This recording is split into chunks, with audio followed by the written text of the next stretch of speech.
Now, this lecture is called The Continuum of Care, the line of care, the ways that a pastor has more resources than himself in counseling. A pastor has the benefit of the whole church, not just the people in his congregation, but of the church at large. In fact, this very lecture is helping you, I hope, even though we might never meet, because there is a work of God that allows us to help one another. Let me give you some little examples.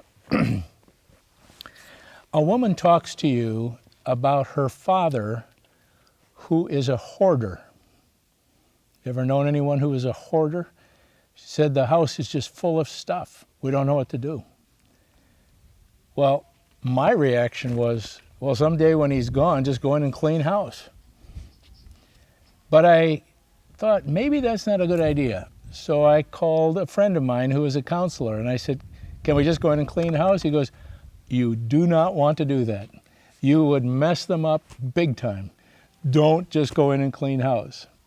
Well, I was very glad there was somebody I could talk to.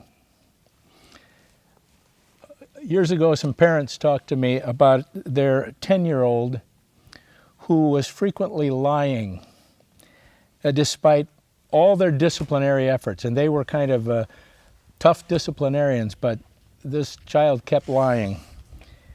They didn't know, is this just sin and we just need to be tough, or is there something wrong with our kid? Well, I didn't know either. I was willing to talk with the child, but I didn't know that that would help me. I didn't know how you tell. I called somebody else. I called a counselor and said, how would you know?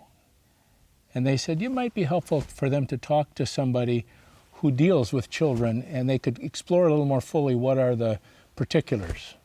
That was helpful. Someone from church calls you and says, I have a good friend who's really struggling with doubts about his faith, whether God is really there and if he's loving. Is there a book or a video or something I could give him? What would you say? Well, I might know, but it'd be an easy thing to send that question to the church with an email or to write to a few friends and say, do you know of a good book or video? We can use other people in our work. Here's one that I often think about. Years ago, the mother of a 3-year-old girl called me at work one day. She was desperate. You could hear the 3-year-old girl in the background throwing a fit, a tantrum. She was screaming. The mother said, I can't take this anymore. She says, I'm going to have to call Children and Family Services, the government, to come in, and because I'm afraid I'm going to hurt my child. And I thought, now what do I do? I didn't know that I could get up and go over there. I thought, I don't know if it's a good idea for me to go to her home when her husband isn't there in the middle of the day. I didn't think she was actually going to hurt her child. I thought she was just having a really bad day. And I thought, what can I do? So what I did was I asked permission to call some other people. I prayed with her on the phone, and I immediately contacted about 6 other older moms in the church. And I said, could you call her? Could you just check in with her, see if you can help her out a little bit, see if you would know what to do? And that worked great. That family moved away, and when they came back to visit several years later, I said, do you remember the time you called me? Their daughter was with them. She was this quiet, sweet thing. She goes, really? Did that really happen? Oh, yeah, it really happened.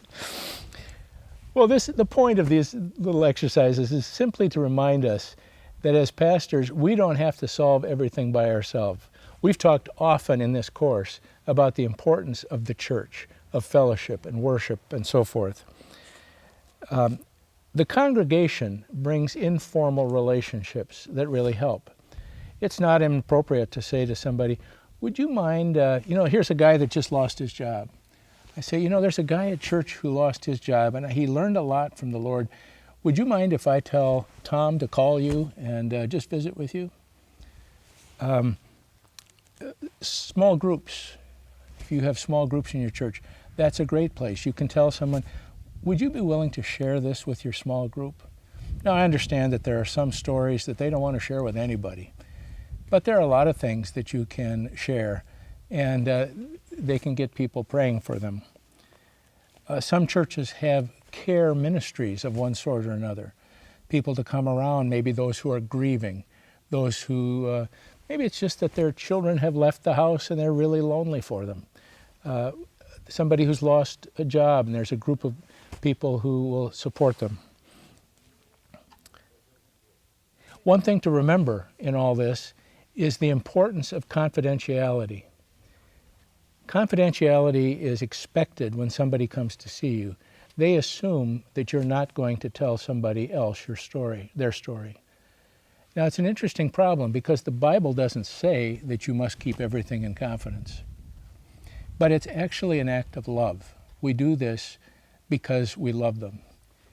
There may be times when we say, you're going to have to trust me with this, or I'll need to talk to somebody. But confidentiality is usually an expectation that people have that you're not going to talk to anyone else unless you get permission. So you say, would you mind if I talk to our elders about this to ask their prayer? Would you mind if I talked with my wife about this to get some counsel? But otherwise, respect confidentiality. While we continue being a benevolent project, your kind donations will continue to be vital in fulfilling the calling of TVS Ministry. We do count on your gracious support and cooperation.